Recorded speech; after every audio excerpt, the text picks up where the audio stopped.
அஸ்ஸலாமு அலைக்கும் வரஹ்மத்துல்லாஹி வபரகாத்துஹு. புகழ் அனைத்தும் இறைவன் ஒருவனுக்கு. அன்பிற்கினிய இஸ்லாமிய சொந்தங்களே, இன்று ஒரு அழகான வரலாறை பற்றி, இல்லை அழகான ஒரு ஆராய்ச்சியை பற்றி, குர்ஆனை மெய்ப்பிக்குகின்ற ஒரு சிந்தனையை பற்றி, குர்ஆன் இறைவேதம்தான், அதை சொன்ன நபிகள் நாயகம் ஸல்லல்லாஹு அலைஹி வஸல்லம் அவர்கள் இறை தூதர்தான் என்பதை அறுதியிட்டு உறுதி கூறுகின்ற ஒரு வரலாற்றை, அதோடு தொடர்ந்து சில வசனங்களையும் உங்களுக்கு சொல்லவிருக்கிறேன். நீங்கள் கேள்விப்பட்டிருப்பீர்கள், ஜாரி மில்லர் என்ற ஒரு அறிஞர். இவர் ஒரு விளையாட்டு துறையில் ஆர்வமுள்ளவர், ஸ்போர்ட்ஸ்மேனாக இருந்தவர், விளையாட்டுத்துறை பேராசிரியராக கனடா உட்பட பல பல்கலைக்கழகங்களில் பணியாற்றி புகழ் பெற்றவர். இவர் சவுதி அரேபியாவில் ஒரு யூனிவர்சிட்டியில பணியாற்றக்கூடிய வாய்ப்பு கிடைத்தது. அப்போது இவரோடு முஸ்லீம்கள் பழகுகிறார்கள், முஸ்லீம்களுடைய பழக்க வழக்கங்களை பார்க்கிறார். இவருக்கு சிந்தனையில் ஒரு ஓட்டம், இவர்களை நாம் கிறித்துவத்தை நோக்கி அழைத்தால் என்ன, கிறித்துவத்தின் நன்மைகளை அவர்களுக்கு கூறி கிறித்துவம்தான் உண்மையான மார்க்கம் என்று அவர்களுக்கு விளக்கி அவர்களை இஸ்லாத்தின் பக்கம் கொண்டு வர வேண்டும் என்று அவருடைய மனதிற்குள்ள கிறித்துவ சமுதாயத்தை சேர்ந்த மிகப்பெரிய அறிஞரான பேராசிரியரான ஜாரி மில்லருடைய அந்த எண்ண உள்ளத்துல சில எண்ண ஓட்டங்கள் எழுகிறது. அப்போ அவர் நினைக்கிறாரு, சும்மா சென்று நாம் கிறித்துவம் சிறந்த மதம், கிறித்துவம் தான் உண்மையான மதம் என்றெல்லாம் சொன்னா எடுபடாது. குர்ஆனை நாம் படிக்க வேண்டும், குர்ஆனில் இருக்கக்கூடிய தவறுகளை கண்டறிய வேண்டும்.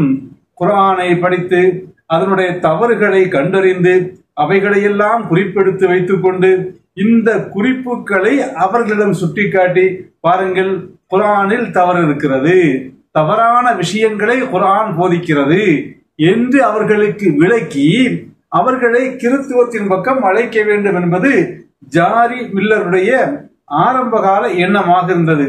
அப்ப அந்த குர்ஆனில தவறுகளை கண்டுபிடித்து குறிப்பெடுப்பதற்காக வேண்டி குர்ஆனை படிக்க ஆரம்பிக்கிறாரு, குர்ஆனை ஆராய ஆரம்பிக்கிறார்.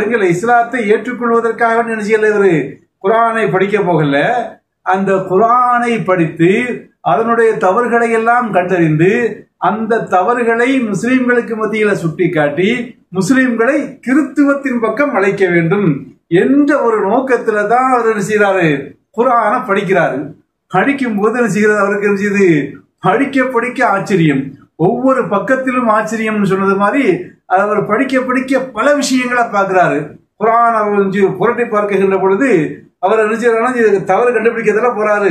அப்போ குர்ஆன்ல ஒரு வசனத்தை பார்க்கிறாரு. என்ன சொல்றாருனாக்கா, உலவு கான மின் ஐந்தி கைரில்லாஹ், இந்த குர்ஆன் அல்லாஹுடைய புறத்தில் இல்லாமல் இப்படி ஆரம்பிக்குது.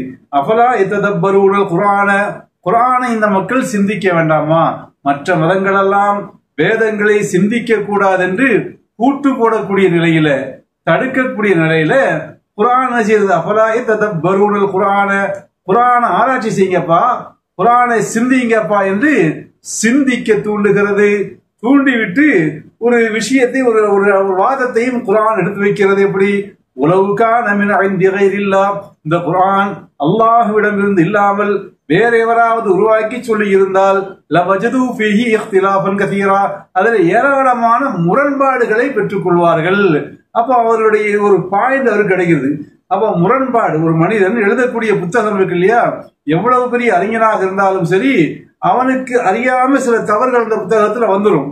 இதுல தவறே இல்லை என்று எந்த அறிஞரும் தன்னுடைய புத்தகத்தை செய்ய முடியாது, சவாலுக்கு அக்னி பரீட்சைக்கு உட்படுத்த முடியாது. அவன் அறியாமலேயே சில தவறுகள் இருக்கும். ஆனா இவர் யோசிக்கிறாரு, குர்ஆன் செய்யறது தன்னை சவாலுக்கு அழைக்கிறது, குர்ஆனை சிந்தனை செய்ய சொல்லுகிறது. சிந்தனை செய்வது மட்டும் இல்லாம குர்ஆனுடைய ஒவ்வொரு விஷயங்களையும் நீ தொகுத்து பாரு, ஒவ்வொரு விஷயங்களையும் நீ ஆராய்ச்சி பண்ணி பாரு. அந்த விஷயங்கள்ல ஏதாவது குர்ஆன் சொல்லக்கூடிய விஷயங்கள்ல ஏதாவது முரண்பாடு இருந்தாச்சுன்னாக்கா அப்ப அது அந்த கடவுளுடைய வார்த்தையாக இருக்க முடியாது, கடவுளுடைய வார்த்தையில முரண்பாடு இருக்க முடியாது. அப்ப இது அல்லாஹ் இறக்கி இருப்பதனால குர்ஆன் இது சவால் விட்டு சொல்கிறது, இதுல எந்த முரண்பாடும் இல்லை, எந்த முரண்பாடையும் கண்டுபிடிக்க முடியாது. முரண்பட்ட விஷயங்கள், குர்ஆனோடு முரண்படுகிற விஷயம், குர்ஆனோடு முரண்படுகிற விஷயமோ அல்லது குர்ஆன் அதாவது உறுதி செய்யப்பட்ட அறிவியல் உண்மைகளோடு முரண்படுகிற விஷயமோ எந்த முரண்பாடை இதுல பார்க்க முடியாது என்று குர்ஆன் சவால் விடுவது இவருக்கு ஆச்சரியத்தை ஏற்படுத்துகிறது. 1400 ஆண்டுகளுக்கு மேலாக இந்த சவால் குர்ஆனில் இருக்கிறது. இந்த குர்ஆன் பல்வேறு மொழிகளிலே மொழிபெயர்க்கப்பட்டிருக்கிறது. பலர்கள் அந்த மொழிபெயர்ப்புகளை படித்து அறிந்திருக்கிறார்கள். இதற்கு பிறகும் கூட இந்த சவால் என்ன முறியடிக்க முடியவில்லையே, குர்ஆனில் முரண்பாடுகள் இருக்கிறது என்பதை காட்ட முடியவில்லையே. யாராலும் அப்போ நம்ம அதை செய்வோம்னு சொல்லிட்டு குர்ஆன்ல நம்ம முரண்பாடுகளை தேடுவோம். முரண்பாடுகள் இருந்துச்சுன்னாக்கா சொல்லாம குர்ஆனே சொல்லுது இதுல முரண்பாடு இருந்தாக்கா இது இறைவேதமாக இருக்க முடியாதுன்னு சொல்லுது. இதோ பாருங்கள் முரண்பாடு இருக்கிறது, இது இறைவேதம் இல்லை என்று சொல்லிவிடலாம். நமக்கு ஒரு நல்ல பாயிண்ட் கிடைத்திருக்கிறது. நல்லதொரு இந்த பாயிண்டை நம்ம அடிப்படையாக வைத்து குர்ஆன்ல இருந்து சில முரண்பாடுகளை பெற்றெடுத்து அதாவது தேடி எடுத்து விட வேண்டும் என்று வருஷ கணக்கில் ஆய்வு செய்யறாரு. அரபியை படிச்சுக்கிட்டு வருஷ கணக்கில் தேடுறாரு. அவருக்கு என்ன செய்யல, எந்த முரண்பாடுகளையும் அவரால பெற்றுக்கொள்ள முடியவில்லை. மாறாக அவருடைய சிந்தனைகள் எல்லாம் இது மாற்றங்கள் ஏற்படுகிறது. எப்படின்னாக்கா குர்ஆன்ல பாக்குறாரு இது குர்ஆன்ல மரியம் இந்த கிறிஸ்துவ மதத்துல புனிதமாக பேசுறாங்களா, கிறிஸ்துவ மதம் இல்ல முஸ்லீம்களும் அவங்கள புனிதமா தான் பேசுறாங்க. இது மேரின்னு சொல்லுவாங்க இல்லையா, மரியம் மரியம் நம்ம சொல்ல முடியும், அவங்க புனிதமானவங்க. அவங்க இது வந்து இறைவனுடைய அந்த அற்புதத்தினால அந்த ஈசாவை பெற்றெடுத்தவர்கள் என்று நம்ம அந்த மற்றவர்கள் அந்த மேரியை மதிப்பதை விட மரியம் அவர்களை மதிப்பதை விட நம்ம சிறப்பாக இஸ்லாம் மதிக்கிறது, குர்ஆன் மதிக்கிறது. அந்த மரியம் மேரியினுடைய பேர்ல குர்ஆன்ல ஒரு முழு அத்தியாயமே இருப்பதை பார்த்து அவர் யோசிக்கிறாரு. நம் மேரிய நம்ம கடவுளா கிறிஸ்தவர்கள் செய்யறாங்க, பூஜிக்கிறார்கள், போற்றுகிறார்கள், புகழ்கிறார்கள், வணங்குகிறார்கள். அவங்க பேர்ல குர்ஆன்ல என்ன இருக்குது, ஒரு அத்தியாயமே இருக்கிறதே என்று அவருக்கு ஒரு ஆச்சரியத்தை தருகிறது. அதற்கு பிறகு பார்க்கிறாரு ஈசா, அந்த கிறிஸ்துவர்களால் நம்ம கிறிஸ்துவர்கள் இல்ல, நம்மளும் ஈசாவை இறை தூதராக மதிக்கிறோம், அப்படி மதிக்க வேண்டும் என்று குர்ஆன் சொல்லி தருகிறது. அப்ப கிறிஸ்துவர்களால வணங்கப்படுகின்ற, கிறிஸ்துவர்களால ஆராதிக்கப்படுகின்ற ஈசா நபி அலைஹிஸ்ஸலாம் அவர்களை பற்றிய குறிப்புகள் ஒரு அந்த அவங்க பேர் அந்த ஈசா என்ற பேரு குர்ஆன்ல ஒரு 23 அல்லது 25 இடங்கள்ல வருகிறது. இதை பார்க்கிறார். அதே சமயத்துல இந்த குர்ஆனை சொல்லித்தர இறைவேதம் என்று சொல்லித்தரக்கூடிய நமக்கு இறை தூதரா கடைசி தூதராக வந்திருக்காங்களா இல்ல முகமது நபி ஸல்லல்லாஹு அலைஹி வஸல்லம், அவங்களுடைய பேர் 5 முறை தான் இருக்குது. அப்ப இந்த குர்ஆனை பெற்றுத்தரக்கூடிய முகமது அவர் ஸல்லல்லாஹு அலைஹி வஸல்லம் அவர்களுடைய பேர் வெறும் 5 தடவை தான் இருக்குது. ஈசா நபியுடைய பேரு 23 தடவை அல்லது 25 தடவை இருக்கிறது. அப்ப பாக்குற இது நம்மை விட இது முகமது நபி ஸல்லல்லாஹு அலைஹி வஸல்லம் அவர்களை விட ஈசா நபிக்கு குர்ஆன்ல முக்கியத்துவம் தரப்பட்டிருக்கிறது. அவங்க பெயரு, அவங்க சம்பவங்கள், அவங்க சம்பந்தப்பட்ட விஷயங்கள் திருப்பி திருப்பி சொல்லப்படுகிறது. இப்ப இதுவும் அவர் செய்கிறது அந்த குர்ஆனை நோக்கி ஈர்க்கிறது. குர்ஆனின் பக்கம் அவருடைய தவறை தேடி புறப்பட்ட அவருடைய சிந்தனை கொஞ்சம் கொஞ்சமாக குர்ஆனை நோக்கி ஈர்க்குகிறது. அது இன்னொரு வசனத்தை பார்க்கிறாரு. இது அதாவது அவலம் மிரல்லதீன கஃபரு, இந்த இஸ்லாத்தை ஏற்காத மக்கள் சிந்திக்க வேண்டாமா, பார்க்க வேண்டாமா, அன்னஸ் ஸமாவாதி வல் அர்லி, வானமும் பூமியும் காணத்தாரத்துக்கன் அதிர்ச்சி ரெண்டுமே ஒன்றோடொன்று பின்னி பிணைந்து இணைந்திருந்தது. ஃபஃபதக்னாஹுமா, அதை நாம் வெடிக்க செய்தோம், வெடித்து சிதற செய்தோம்னு ஒரு வசனம் குர்ஆன்ல இருக்குது. இதை பார்த்துக்கிட்டு அவர் மெய் மறந்து போய் நிற்கிறாரு. வானமும் பூமியும் ஒன்னா இருந்தது, அந்த பிறகுதான் வெடிச்சு இருந்த மாதிரி இந்த உலக அமைப்பு உருவானது. இது பெருவெடிப்பு கொள்கை. இது எப்ப கண்டுபிடிக்கப்பட்டது? அண்மையில தான் கண்டுபிடிக்கப்பட்டது. இப்ப அண்மையில கண்டுபிடிக்கப்பட்ட இந்த விஷயத்த உம்மி நபியான எழுதவும் படிக்கவும் தெரியாத முஹம்மது நபி ஸல்லல்லாஹு அலைஹி வஸல்லம் எப்படி சொல்ல முடியும்? எப்படி அவருக்கு இந்த விஷயம் அவருக்கு தெரியும்? அப்ப இந்த விஷயத்தை அவர் சொல்றாருன்னாக்கா உண்மையிலேயே அவர் இறை தூதர் தான். அவர் சொன்னது வகை தான், இறை செய்தி தான். இறை செய்தியை பெற்று அவர் சொல்லி இருந்தா தான் இத அன்னைக்கு 1400 ஆண்டுகளுக்கு முன்னால இத சொல்லி இருக்க முடியும் என்ற சிந்தனை அவருடைய சிந்தனையில் இந்த எண்ணம் வருகிறது. அப்ப இது உண்மையிலேயே இறைவேதம் தான் என்கிற ஒரு எண்ணத்திற்கு வருகிறாரு. அது மாதிரி மேலும் மேலும் பல்வேறு செய்தாரு வசனங்களை படித்துக் கொண்டே செல்கிறார். அதிலேயே அந்த வசனத்தில் வருகிறது வஜஅல்னா மினல் மாயி குல்ல ஷைஇன் ஹய்யின், எல்லா உயிருள்ள பிராணிகளையும் தண்ணீரில், இந்த அடிப்படை தண்ணீர் தான், நீரின்றி இந்த உலகில்லைன்னு சொல்லுவோமா இல்லையா?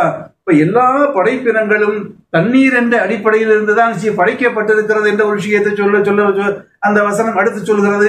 இதையும் பார்க்கிறார். இது ஒரு உயிரியல் கொள்கையினுடைய அடிப்படை. தண்ணீரில் இருந்துதான், தண்ணீர் தான் எல்லாத்துக்கும் அடிப்படை என்பது. இந்த அடிப்படையை முகமது நபி ஸல்லல்லாஹு அலைஹி வஸல்லம் எழுதவும் படிக்கவும் தெரியாத முகமது நபியினாலே எப்படி சொல்ல முடியும் என்று அவர் என்ன செய்கிறாரு, யோசிக்கிறாரு. இதையெல்லாம் யோசித்து விட்டு இருக்கிறார். கடைசியில் 1977 கொஞ்சம் காலத்துக்கு முன்னாடி 77 அவர் என்ன செய்றாங்க, இஸ்லாத்தை ஏற்றுக்கொள்கிறார்கள். இஸ்லாத்தை ஏற்றுக்கொண்டு விட்டு மற்றவர்களை கிறிஸ்துவத்தை நோக்கி, முஸ்லிம்களை கிறிஸ்துவத்தை நோக்கி அழைப்பதற்காக குர்ஆனை படித்த அவர் கடைசியில் இஸ்லாத்தை ஏற்றுக்கொண்டு கிறிஸ்துவ மக்களை இஸ்லாத்தை நோக்கி அழைக்கும் அழைப்பாளியாக மிகச்சிறந்த உலகமெல்லாம் சுற்றி வந்து இஸ்லாத்திற்காக வேண்டி தர்க்கம் புரியும் ஒரு தர்க்கவாதியாக, இஸ்லாம் சம்பந்தமான விவாதங்கள் நடத்தும் ஒரு விவாதம் செய்பவராக வாழ்ந்தாரு. கிட்டத்தட்ட புகழ்பெற்ற அகமது தீதாத் போன்றவர்கள் எல்லாம் ஜாரி மில்லருடைய உதவிய விவாதங்கள்ல கிறிஸ்துவ மக்களோடு விவாதம் செய்கின்ற பொழுது எங்களுடைய உதவியை நாடக்கூடிய அளவிற்கு உயர்ந்த அறிவை பெற்றவராக இருந்தார்.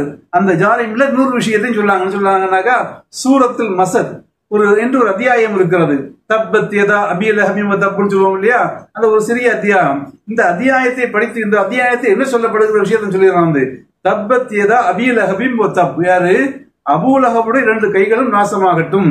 தப்பத் யதா அபீ லஹபின் வ தப் மா அக்னா அன்ஹு மாலுஹு வ மா கஸப், அவனுடைய செல்வமும் அவன் சம்பாதித்தவைகளும் அவன் இருந்து காப்பாற்றி விடாது என்று சொல்லிவிட்டு, ஸயஸ்லா நாரன் ذات லஹபின், கொழுந்து விட்டு எரியக்கூடிய நரகத்திற்கு யார் செல்வா, அபூ லஹப் செல்வான். அது மாதிரி அவனுடைய மனைவியும் சொல்லுவாங்கிற அந்த விஷயங்கள் வருகிறது. அதுல இந்த வசனத்தை படிச்சுக்கிட்டு ஜாரி மில்லர் சொல்றாரு, இந்த வசனம் அல் மசத் என்ற அத்தியாயம் இறங்கிய பிறகு 10 ஆண்டுகள் அபூ லஹப் செய்தாரு, உயிரோடு வாழ்ந்தாரு. அவர் உயிரோடு வாழுகின்ற பொழுது குர்ஆன் சொல்கிறது என்ன செய்யுது, நீ நரகத்துக்கு தாண்டா போவா, நீ என்ன செய்ய மாட்டா, இஸ்லாம் ஆக மாட்டாய், இஸ்லாம் உனக்கு என்ன செய்யாது, கிடைக்காது, நீ நரகத்துக்கு தான் போவா என்று அறுதியிட்டு உறுதி கொடுக்கிறது. இப்ப அபூ லஹப் சிந்திச்சிருந்தாங்க, எப்படி நம்ம உண்மையிலேயே இஸ்லாத்தை ஏற்காவிட்டாலும் பேருக்காவது இஸ்லாத்தை ஏற்றுக்கொள்வோம், பேருக்காவது இஸ்லாத்தை ஏற்றுக்கொண்டாக்கா குர்ஆன் புரியுமா இல்லையா? குர்ஆன் சொல்லுது என்ன செய்யுது, இஸ்லாத்தை ஏற்க மாட்டான், செய்ய மாட்டான், நரகத்துக்கு தான் போவான்னு சொல்லுதா இல்லையா? அப்ப நான் பாரு இஸ்லாத்துக்கு வந்துட்டேன், இப்ப நான் நரகத்துக்கு போக மாட்டேனே, சொர்க்கவாசி ஆயிட்டேனே அப்படின்னு குர்ஆனை பொய்ப்பிச்சிடலாம். ஜாரி மில்லர் சொல்றாரு, இது அபூ லஹபுக்கு முன்னால் இருந்த மிகப்பெரிய வாய்ப்பு. ஏன்னாக இந்த வசனம் இறங்கிய பிறகு 10 ஆண்டுகள் அவர் அந்த அபூ லஹப் உயிரோடு இருந்தான். அப்ப அவனுக்கு முன்னால் ஒரு நல்ல ஒரு சான்ஸ், இது குர்ஆனை பொய்ப்பிப்பதற்குரிய ஒரு சான்ஸ், அப்படித்தானே? அப்ப இந்த சான்ஸ் அவன் யோசிக்கவே இல்லை, இந்த சிந்தனை அவனுக்கு வரவே இல்லை, அப்படிதானே? அவன் காலம் பூரா இஸ்லாத்தை எதிர்த்துக்கிட்டு இருக்கிறான். ஒரு நொடியில நான் இஸ்லாம் ஆயிடுறேன், ஒரு பேருக்காவது இஸ்லாம் ஆயிரம் சொல்லியாச்சுனாக்கா குர்ஆனுடைய கூற்று பொய்ன்னு ஆயிரும். அப்ப இவ்வளவு பெரிய விஷயத்த முஹம்மது நபி சொல்றாங்க, துணிஞ்சு சொல்றாங்கன்னாக்கா அது அபூ லஹப் இஸ்லாம் ஆயிட்டாக்கா பொய்யாயிரும் அப்படின்னு அவங்க யோசிச்சாங்கன்னா யோசிக்கலையானாக்கா அவங்களுக்கு அது வகை, அவங்க சொல்லல, இறைவனிடமிருந்து செய்தி வருகிறது, அந்த இறை செய்தியை அவர்கள் சொல்லி இருக்கிறார்கள். அப்ப இந்த வசனம், இந்த தப்பத் யதாங்கிற அந்த அத்தியாயம் இறை நபிகள் நாயகம் அவர் சொன்னவைகள் இறை செய்தி, குர்ஆன் இறை செய்தி, நபிகள் நாயகம் இறை தூதர் என்பதை அறுதியிட்டு உறுதி கூறக்கூடியதாக இருக்கிறது என்று யாரு, ஜாரி மில்லர் சொல்றாரு. சொல்லிவிட்டு அவருடைய காலத்துல இந்த இஸ்லாமிய பிரச்சாரத்தை துரிதப்படுத்தி பல முக்கியமான அறிஞர் பெருமக்கள், கிறிஸ்துவ பெருமக்கள், கிறிஸ்துவத்துள்ள கற்றுத்தேர்ந்த பலர்கள் இவர்களுடைய அந்த விளக்க உரைகளை கேட்டு இவர்களிடம் அறிவுரையை பெற்று இஸ்லாத்தில் இணைந்திருக்கிறார்கள். அன்பிற்குரியவர்களே, இது போன்ற செய்திகளை, இது போன்ற தகவல்களை, வரலாறுகளை நாம் நேரம் கிடைக்கும் போதெல்லாம் உங்களோடு பகிர்ந்து கொள்வோம். இவைகள் பயனுள்ள செய்திகளாக இருக்கிறது என்று கருதக்கூடிய நண்பர்கள் நம்முடைய சேனலை சப்ஸ்கிரைப் செய்து இணைந்து கொள்ளுங்கள். உங்கள் தோழர்களுக்கும் நண்பர்களுக்கும் உறவினர்களுக்கும் இந்த சேனலை அறிமுகம் செய்யுங்கள். நாம் இதை காசா சம்பந்தமான சில செய்திகளை தொடர்ந்து பதிவிட்டு வருகிறோம். இப்போ ஒரு சில பிரச்சனைகளால செய்தது கொஞ்சம் அதை குறைச்சிருக்கிறோம், இருந்தாலும் நிச்சயமோ தொடர்ந்து அதை பதிவிடுவோம். அது இந்த சேனல்ல பதிவிட முடியவில்லை என்றாலும் இன்னொரு சேனல் இருக்கிறது நமக்கு, அதுல நம்ம அந்த விஷயங்கள் நிச்சயமாக பதிவிடுவோம். உங்களுடைய வழக்கமான உங்களுடைய ஒத்துழைப்புகளை எதிர்பார்த்து வேண்டி விடைபெறுகிறேன். வாஹிரு தஅவானா அனில் ஹம்துலில்லாஹி ரப்பில் ஆலமீன்.